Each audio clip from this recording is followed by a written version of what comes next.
Civilization came late to Europe. It remained a backwater of small farming communities and local chiefdoms. But the 1,000 years before Christ saw a great increase in the population of northern Europe, and large areas of land came into cultivation for the first time. Local expansion brought about movements of population into hitherto sparsely inhabited regions. It was in this era that the first flowering of European civilizations, the ancient worlds of Greece and Rome, came into being, establishing traditions which are still with us today.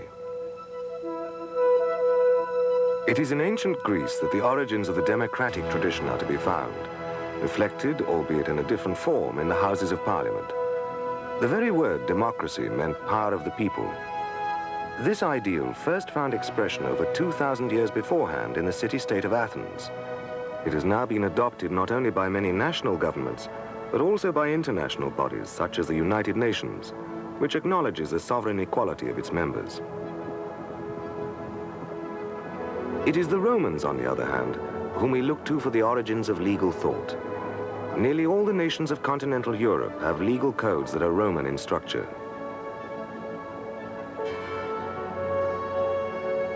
From Greece came the spirit of scientific inquiry and the search for meaning and beauty. Her mathematicians, her philosophers such as Socrates, established principles which are still taught in schools today. Her sculptors and architects developed systems of proportion and composition which have influenced Western artists ever since, as here in the Jefferson Memorial.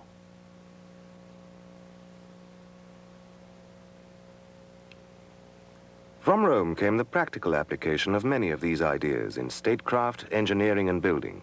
Structures such as the Pont du Gard, Nîmes, combine grace and proportion with useful function. Much of our architecture, in America as well as in Europe, has been influenced by the classical style laid down over 2,000 years ago. But how and where did all these traditions take form?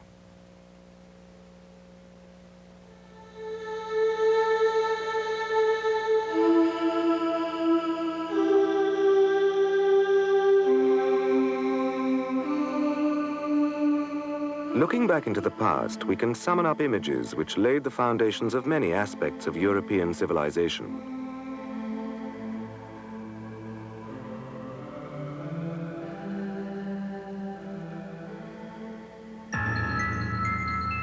From the 12th century BC, the Mycenaean world was invaded and overthrown by further waves of Greek-speaking peoples from the north, moving into the area we know today as modern Greece, and from there to the coast of Asia Minor, eventually enclosing the Aegean. These peoples worshipped the great god Zeus, as the Mycenaeans had done, and many other gods, including Aphrodite, the goddess of love. Following this period of dislocation, the 8th century BC saw technical advances. Iron replaced bronze for tools and weapons. In addition, the Greeks, developing a Phoenician invention, had an alphabet which made writing more flexible.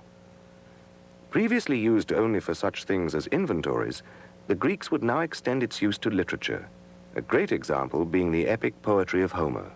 This was also the age when the great vases decorated with geometric patterns were produced.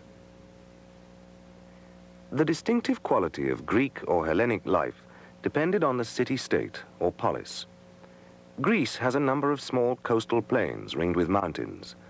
Here, a community might grow in relative isolation from its neighbors. This helped to form natural political units, often very small, drawn together from the original farming communities, with Athens becoming the largest of the city-states. The 8th century BC also saw the beginning of 200 years of colonial expansion, encouraged by political disputes and a desire for more land and increased trade. Trade being facilitated by the emergence of coinage, developed in Lydia in the early 7th century BC. Greek colonists from many city-states fanned out in ever-widening circles to the Black Sea and Thrace in the east, to Sicily, southern Italy, France, and Spain in the west. Although not colonies in the modern sense, but independent agricultural settlements, This epoch-making movement changed the face of the Mediterranean. The Eastern Aegean became the meeting point for new cultural forces from Syria, Mesopotamia, and even India.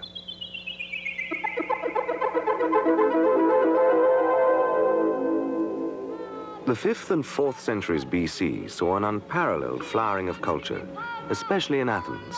This small community producing dramatists such as Aeschylus, Sophocles, Euripides, and Aristophanes. Euripides alone is reputed to have written 92 plays, many of which can still be read and performed today. It was also the era of the historians, Thucydides and Herodotus, of Demosthenes and Pericles, the political orators, and of the philosophical giants Plato and Aristotle. Temples were rebuilt, and in 447 BC, work began on the Parthenon. When completed, its 50 massive columns supported a continuous frieze 525 feet long, 335 feet of which can still be admired by 20th century visitors. The Acropolis in the center of Athens was adorned with a mass of exquisite buildings. In addition, this era also saw the beginnings of scientific philosophy. The Babylonians had recorded eclipses, but the Greeks asked why they happened.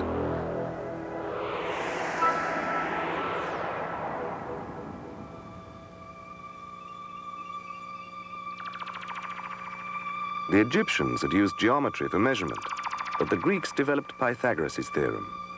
Rather than taking things at face value, the Greek thinkers set out to explore the logic behind them. The sophistication of Greek culture is also reflected in their famous black and red figure pottery.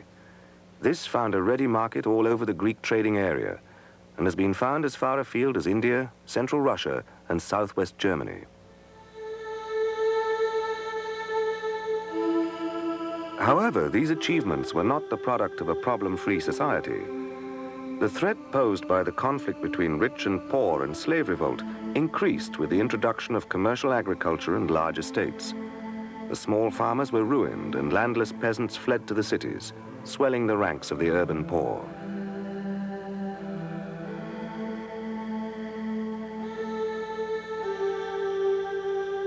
In Sparta, the fear of rebellion by the oppressed slaves weighed heavily, virtually turning it into a military camp. Sparta upheld the virtues of hard living, austerity, and discipline at the expense of art and culture. On the other hand, in Athens, it was decided to take the people into partnership.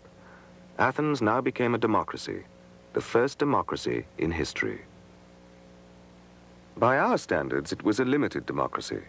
Below the citizens who enjoyed political rights were others, women, aliens, and slaves, who, along with children, made up over 2/3 of the population. All power lay with the assembly, and any citizen might attend, speak, and vote. An executive council of 500, serving in committees of 50 for a tenth of the year, was chosen by lot or chance, and chairmanship rotated. Only military commanders were elected, and then only for 1 year at a time. Virtually all other magistrates or ministers were chosen by lot. At the end of the year, they had to satisfy the scrutiny of the people's courts. The famous Athenian politician Pericles described it thus: "Our constitution is named a democracy because power is held by the majority, not a minority. But our laws ensure equal treatment for all in private disputes." However, Athenian democracy was a fragile plant, with the old reactionary forces always waiting, ready to regain their privileges. In addition, the world of the city-states was inherently unstable. Athens had its allies, but its wealth and power also aroused hostility. At the beginning of the 5th century BC, Sparta and Athens united to repel an invasion from the great Persian Empire. They succeeded, defeating Persia at the battles of Marathon and Salamis. The naval battle of Salamis in 480 BC was a hard-fought victory, and as Aeschylus described it, no beach nor reef but was with corpses strewn. However, By the end of the century, Sparta and Athens were fighting one another in a bitter and bloody power struggle. The Peloponnesian War, which lasted 27 years. The Greek world was weakened, leaving the way open for another aggressor, the semi-barbarous Macedonian kingdom on the northern confines of Greece. The unity the Greek city-states could not find for themselves was forced upon them by Philip of Macedon in 338 BC, and his son, Alexander the Great, completed his work. The great days of Greece were over. With Alexander, we pass from the Hellenic to the Hellenistic age.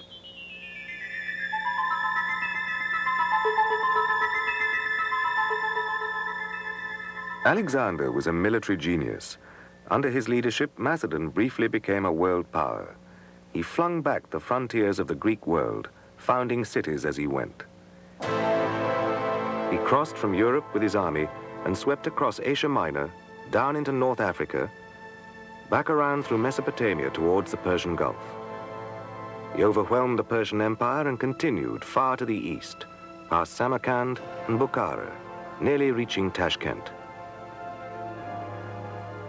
He then crossed the Hindu Kush into India. But his troops had had enough, and they turned back towards Babylon, where he died, aged only 32.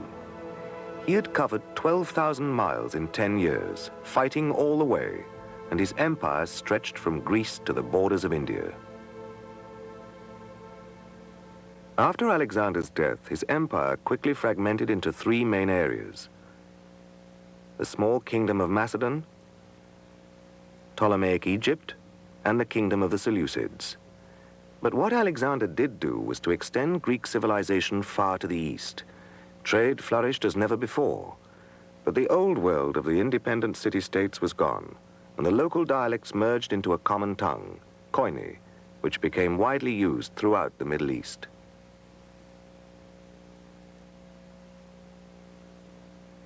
The Greek gods were now supplemented by Oriental religions, and the characteristic philosophies of the Hellenistic age were developed: Stoicism, Cynicism, Epicureanism.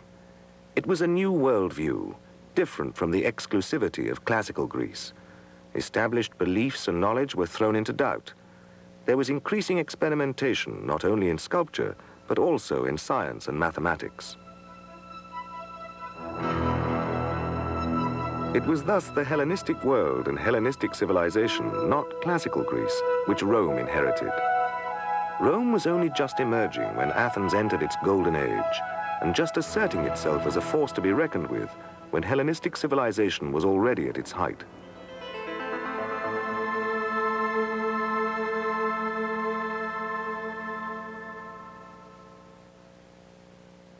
Originally a collection of village settlements of Latin shepherds, Rome developed into a city during the 6th century BC. She gradually united Italy under her leadership and owed her predominance above all to her disciplined military power, combined with skill and diplomacy in forming alliances and in making wide grants of her own citizenship. But in 264 BC, Rome clashed with Carthage, the great sea power in the Mediterranean with its colonies along the African coast and in Spain, Sicily, and Sardinia. The three Punic Wars, fought over the length of a century, led Rome to become a formidable naval power. Gradually, Rome extended her empire to include Sicily, Corsica, and Sardinia. However, in 218 BC, the Carthaginian general Hannibal led an army of 40,000 and a number of elephants over the Pyrenees from Spain into southern Gaul. From there, he crossed the Alps into Italy, inflicting a series of major defeats upon the Roman armies before being forced to withdraw. Although nearly crushed by Hannibal, Rome finally defeated the Carthaginians in Spain in 206 BC. Pathological fear of a revival of Carthage led the Romans to conquer North Africa. Further conflict led them into Greece and Asia Minor. Step by step, Rome acquired the whole eastern seaboard of the Mediterranean.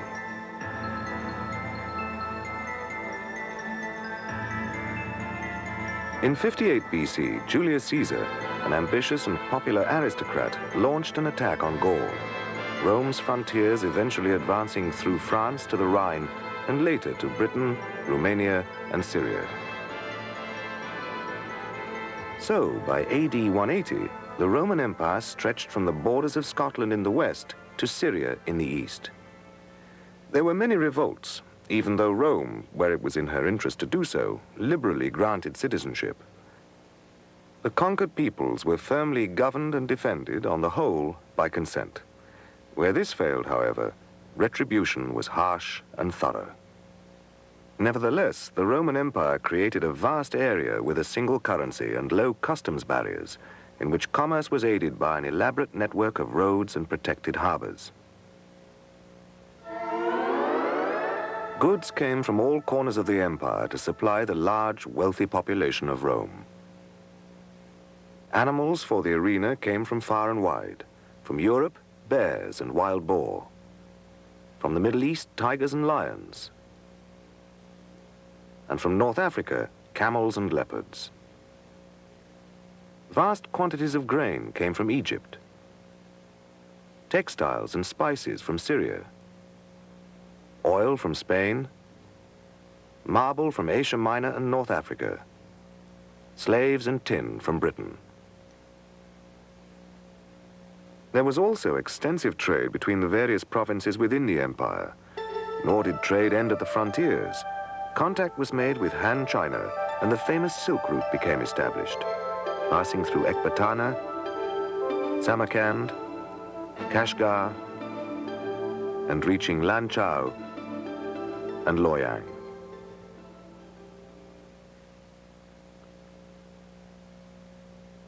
Administering this enormous area was a massive undertaking. Roman aristocrats passed through a short series of posts to become consuls within the Senate, holding office for 1 year only.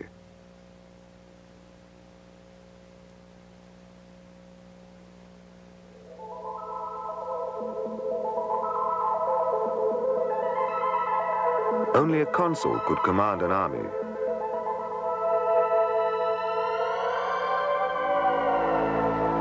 Ex-consuls could then go on to serve overseas as proconsuls. This system, however, set up on republican lines in the early days of the empire, proved inadequate. There was corruption, incompetence, and sporadic civil unrest. In periods of tension, ambitious generals were able to seize power for themselves, such as the dictator Julius Caesar, thus destroying the traditional republican form of government. In 31 BC, after a century or more of civil war and increasing military rule, stability was re-established by Caesar's great-nephew Augustus. Gaining the allegiance of the armies, he retained power in his own hands, allowing the civilian Senate to share with him the task of administering the empire. Nonetheless, effective power remained in the firm grip of the emperor. Augustus introduced reforms in taxation and administration, which gave the Western world a longer period of untroubled peace than at any time either before or since. Thus, the whole of North Africa, from the borders of Egypt to the Atlantic, could be policed by a single legion, only about 6,000 men. The Augustan peace was celebrated in stone by an outburst of buildings. Monuments, triumphal arches, and theaters sprang up in cities throughout the empire. The sheer scale of their building is impressive. The baths of Diocletian in Rome covered an area of 32 acres, and its central hall was vaulted to a height of 92 feet. The Forum in Rome centered on an open meeting place with rostra for public speakers and the Comitium where the popular assembly met. Nearby were the temples of the early Roman gods Janus, Saturn, and Vesta, numerous shops, and the theaters of Pompey and Marcellus. There were also no less than 6 racecourses in Rome alone, the largest being the Circus Maximus, which could seat 140,000 spectators. The Colosseum, where gladiatorial competitions took place, could seat 50,000. Augustus himself boasted that he had provided 8 gladiatorial shows in which 10,000 men fought to the death, and 26 combats in which 3,500 beasts were slain.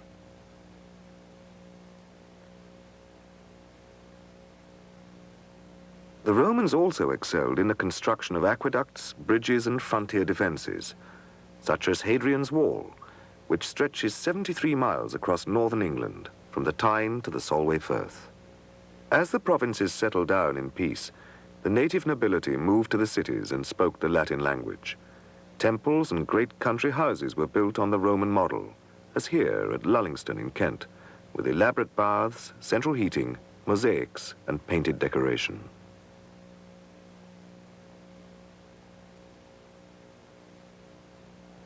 Pompeii and Herculaneum, preserved almost in their entirety when overwhelmed by volcanic ash from the eruption of Vesuvius in AD 79, provide a fascinating glimpse of life in a small city in the Roman Empire. Here at Herculaneum, there are many examples of the traditional Roman private house, the rooms arranged around an open square courtyard or garden. Well-to-do merchants or patricians would have lived in such houses, their wealth reflected by the profusion of mosaics and painted decoration.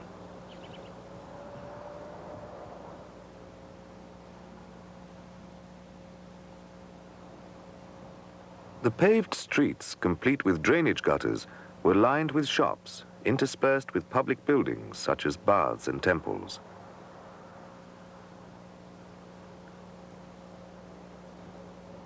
In many ways, the Romans derived their art and architecture from Greece, preserving and extending them. Many famous Roman marble statues are in fact copies of lost Greek bronze originals, although the Romans did develop their own highly naturalistic style of portraiture. The Augustan age was also celebrated in the poetry of Virgil, Horace, and Ovid.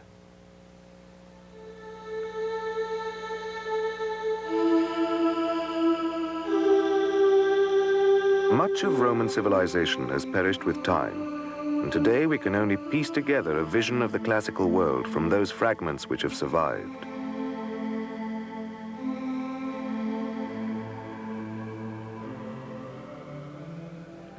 But the legacy of Rome is found not only in the form of ruins, monuments, and traces of Roman roads. There is a more lasting legacy reflected in the spoken word. Latin left a permanent imprint on the languages of France, Spain, Italy, and Romania. Modern English, too, is littered with words derived from Latin. Indeed, preserved by the Roman Church, and until very recently still used in all Roman Catholic services, Latin was to become an accepted international language in science, medicine, and law. Furthermore, Roman law remains at the root of many of the modern legal systems of the Western world. So how do the classical civilizations speak to us down through the centuries? The Greeks inspired the questing spirit in the sciences and the arts, and the Athenian spirit of democracy lives on. The Romans have found their emulators not only in the great empire builders such as Charlemagne and Napoleon, but also in the liberal thinkers of the French and American revolutions. But for the other great influence of the ancient world, we must look beyond Greece and Rome to Asia, the birthplace of the great world religions.